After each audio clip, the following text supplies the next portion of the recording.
Hello friends, आप सभी को गणेश चतुर्थी की ढेर सारी शुभकामनाएं। आज हम इस वीडियो में गणेश चतुर्थी से जुड़ी कुछ कथाओं को सुनेंगे।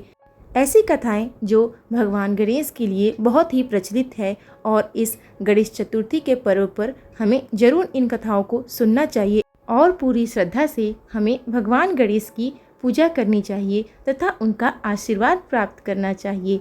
संकष्टी गणेश चतुर्थी व्रत करने से घर परिवार में आ रही विपदा दूर होती है। कई दिनों से रुके हुए मांगलिक कार्य संपन्न होते हैं तथा भगवान श्री गणेश असीम सुखों की प्राप्ति कराते हैं। माह की किसी भी चतुर्थी के दिन भगवान श्री गणेश की पूजा करने के दौरान संकष्टी गणेश चतुर्थी व्रत की कथा पढ़ना और सुनना बेहद जरूरी होता है। तो चलिए हम गणेश चतुर्थी की कथा को शुरू करते हैं। पौराणिक एवं प्रचलित श्री गणेश कथा के अनुसार एक बार देवता कई विपदाओं में घिरे हुए थे। तब वह मदद मांगने भगवान शिव के पास आए। उस समय शिव के साथ कार्तिकेय तथा गणेश जी भी बैठे थे। देवताओं की बात सुनकर शिव जी ने कार्तिकेय व गणेश जी से पूछा कि तुम में से कौन देवताओं के कष्टों का निवारण कर सकता है। तब कार्तिकेय व गणेश जी दोनों ने ही स्वयं को इस कार्य के लिए सक्षम बताया। इस पे भगवान शिव ने दोनों की परीक्षा लेते हुए कहा कि तुम दोनों में से जो सबसे पहले पृथ्वी की परिक्रमा करके आएगा वही देवताओं की मदद करने जाएगा। भगवान शिव के मुख से यह वचन सुनते ही कार्तिकेय अपने वाहन मोर पर बैठकर पृथ्वी की परिक्रमा के लिए निकल पड़े।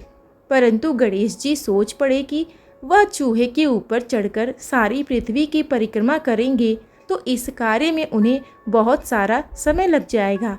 तभी उन्हें एक उपाय सूझा। गणेश जी अपने स्थान से उठे और अपने माता पिता के 7 बार परिक्रमा करके वापस बैठ गए। परिक्रमा करके लौटने पर कार्तिकेय स्वयं को विजेता बताने लगे। तब शिव जी ने श्री गणेश से पूछा, पृथ्वी की परिक्रमा न करने का कारण क्या है। तब गणेश जी ने कहा, माता पिता के चरणों में ही समस्त लोक है। यह सुनकर भगवान शिव ने गणेश जी को देवताओं के संकट दूर करने की आज्ञा दे दी। इस प्रकार भगवान शिव ने गणेश जी को आशीर्वाद दिया कि चतुर्थी के दिन जो तुम्हारा पूजन करेगा और रात्रि में चंद्रमा को अर्घ्य देगा, इसके तीनों पाप यानी कि दैविक, दैहिक और भौतिक ताप सभी दूर होंगे। इस व्रत को करने से व्रतधारी के सभी तरह के कष्ट दूर होंगे और जीवन में भौतिक सुखों की प्राप्ति होगी। चारों तरफ से मनुष्य की सुख समृद्धि बढ़ेगी। पुत्र पौत्र आदि धन ऐश्वर्य की कमी नहीं रहेगी।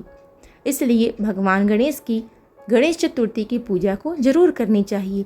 गणेश चतुर्थी से जुड़ी एक दूसरी कथा कुछ इस प्रकार से है। एक समय की बात है, राजा हरिश्चंद्र के राज्य में एक कुम्हार था। वह मिट्टी के बर्तन बनाता था, लेकिन वह कच्चे रह जाते थे। एक पुजारी की सलाह पर उसने इस समस्या को दूर करने के लिए एक छोटे से बालक को मिट्टी के बर्तनों के साथ आवा में डाल दिया।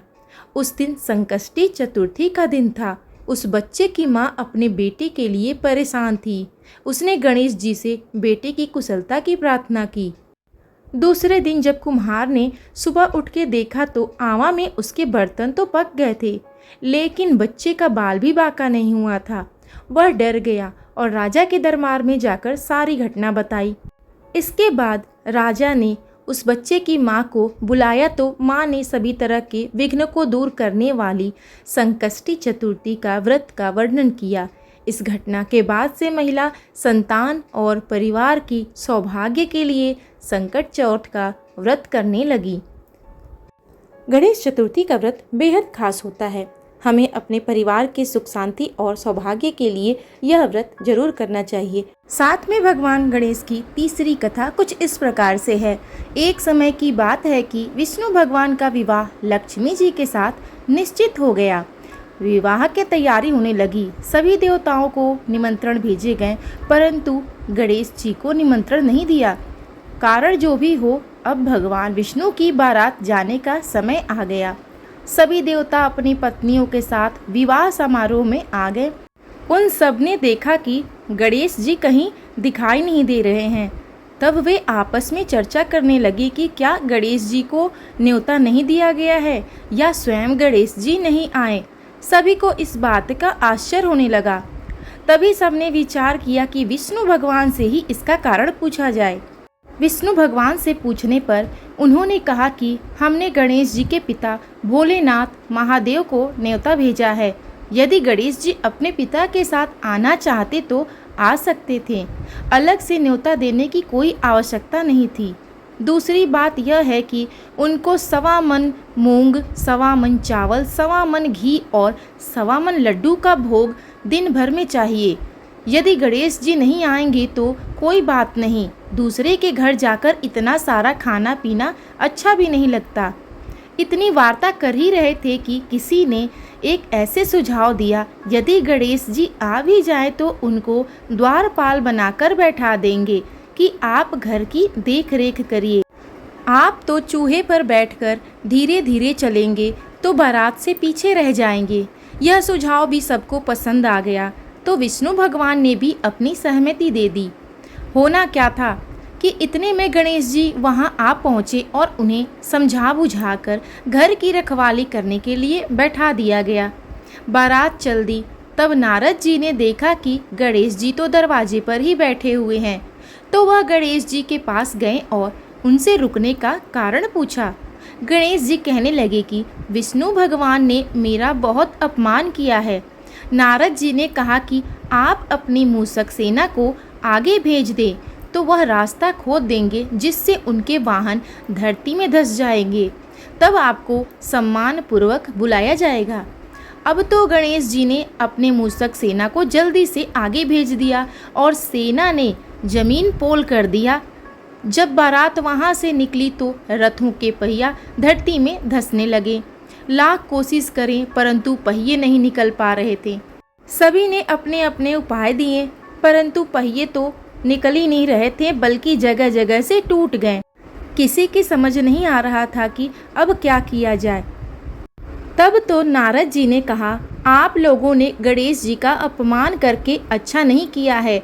यदि उन्हें मनाकर लाया जाए तो आपका कार्य सिद्ध हो सकता है और संकट टल सकता है। शंकर भगवान ने अपने दूत नंदी को भेजा और वह गणेश जी को लेकर आए। गणेश जी का आदर सम्मान के साथ पूजन किया गया। तब कहीं रथ के पहिए निकले। अब रथ के पहिए निकल तो गए परंतु वह टूटे फूटे हो गए थे, तो उन्हें सुधारेगा कौन। पास के खेत में खाती काम कर रहा था, उसे बुलाया गया। खाती अपना कार्य करने के पहले श्री गणेशाय नमः कहकर गणेश जी की वंदना मन ही मन करने लगा। देखते ही देखते खाती ने सभी पहियों को ठीक कर दिया। तब खाती कहने लगा कि हे देवताओं, आपने सर्वप्रथम गणेश जी को नहीं मनाया होगा और न ही उनकी पूजन की होगी, इसलिए तो आपके साथ यह संकट आया है। हम तो मूर्ख अज्ञानी हैं, फिर भी पहले गणेश जी को पूजते हैं, उनका ध्यान करते हैं। आप लोग तो देवतागण हो, फिर भी आप गणेश जी को कैसे भूल गए। अब आप लोग भगवान श्री गणेश जी की जय बोले तो आपके सारे कार्य बन जाएंगे और कोई संकट भी नहीं आएगा।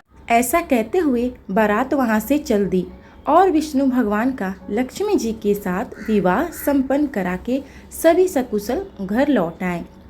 हे गणेश जी महाराज, आपने विष्णु जी को जैसा कार्य संवारा है ऐसे ही कार्य सबका सिद्ध करिए।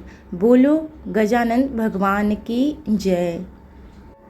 एक बार भगवान शिव तथा माता पार्वती नर्मदा नदी के किनारे बैठे हुए थे।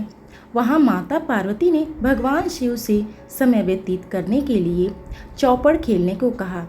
शिव चौपड़ खेलने के लिए तैयार हो गए, परंतु इस खेल में हार जीत का फैसला कौन करेगा, यह प्रश्न उनके समक्ष उठा। तो भगवान शिव ने कुछ तिनके एकत्रित कर उनका एक पुतला बनाकर उसकी प्राण प्रतिष्ठा कर दी और पुतले से कहा, बेटा हम चौपड़ खेलना चाहते हैं, परंतु हमारी हार जीत का फैसला करने वाला कोई नहीं है, इसलिए तुम बताना कि हम दोनों में से कौन हारा है और कौन जीता है। उसके बाद भगवान शिव और माता पार्वती का चौपड़ खेल शुरू हो गया। यह खेल 3 बार खेला गया और संयोग से तीनों बार माता पार्वती ही जीत गई। खेल समाप्त होने के बाद बालक से हार जीत का फैसला करने के लिए कहा गया, तो उस बालक ने महादेव को विजयी बताया। यह सुनकर माता पार्वती क्रोधित हो गईं और क्रोध में उन्होंने बालक को लंगड़ा होने, कीचड़ में पड़े रहने का श्राप दे दिया। बालक ने माता पार्वती से माफ़ी मांगी और कहा कि यह मुझसे अज्ञानतावश ऐसा हुआ है, मैंने किसी द्वेष भाव में ऐसा नहीं किया है। बालक द्वारा माफ़ी मांगने पर माता ने कहा, यहाँ गणेश भगवान के पूजन के लिए नाग कन्याएं आएंगी, उनके कहने अनुसार तुम गणेश व्रत करो, ऐसा करने से तुम मुझे प्राप्त करोगे। यह कहकर माता पार्वती शिव के साथ कैलाश पर चली गईं। 1 वर्ष के बाद उस स्थान पर नाग कन्याएं आईं। तब नाग कन्याओं से श्री गणेश के व्रत की विधि मालूम कर उस बालक ने 21 दिन तक लगातार गणेश जी का व्रत किया। उसकी श्रद्धा से गणेश जी प्रसन्न हुए। उन्होंने बालक को मनवांछित फल मांगने का वर दिया। उस पर बालक ने कहा, हे विनायक, मुझसे इतनी शक्ति दीजिए कि मैं अपने पैरों से चलकर अपने माता पिता के साथ कैलाश पर्वत पर पहुंच सकूं और वे यह देखकर प्रसन्न हो जाएं। तब बालक को वरदान देकर श्री गणेश वहां से अंतर्ध्यान हो गए। उसके बाद वह बालक कैलाश पर्वत पर पहुंच गया और कैलाश पर्वत पर पहुंचते ही अपनी कथा उसने भगवान शिव को सुनाई। चौपड़ वाले दिन से माता पार्वती शिव जी से विमुख हो गई थीं। अतः देवी रुष्ट होने पर भगवान शिव ने भी बालक के बताए अनुसार 21 दिनों तक श्री गणेश भगवान का व्रत किए। इस व्रत के प्रभाव से माता पार्वती के मन में भगवान शिव के लिए जो नाराजगी थी वह अब समाप्त हो गई। तब यह व्रत विधि भगवान शंकर ने माता पार्वती को बताई। यह सुनकर माता पार्वती के मन में भी अपने पुत्र कार्तिकेय से मिलने की इच्छा जागृत हुई।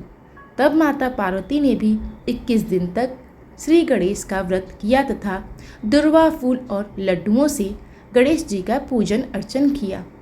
व्रत के 21वें दिन कार्तिकेय स्वयं माता पार्वती से मिलने आए। उस दिन से श्री गणेश चतुर्थी का व्रत समस्त मनोकामनाओं की पूर्ति करने वाला व्रत माना जाता है। इस व्रत को करने से मनुष्य के सारे कष्ट दूर होकर मनुष्य को समस्त सुख सुविधाएं प्राप्त होती हैं।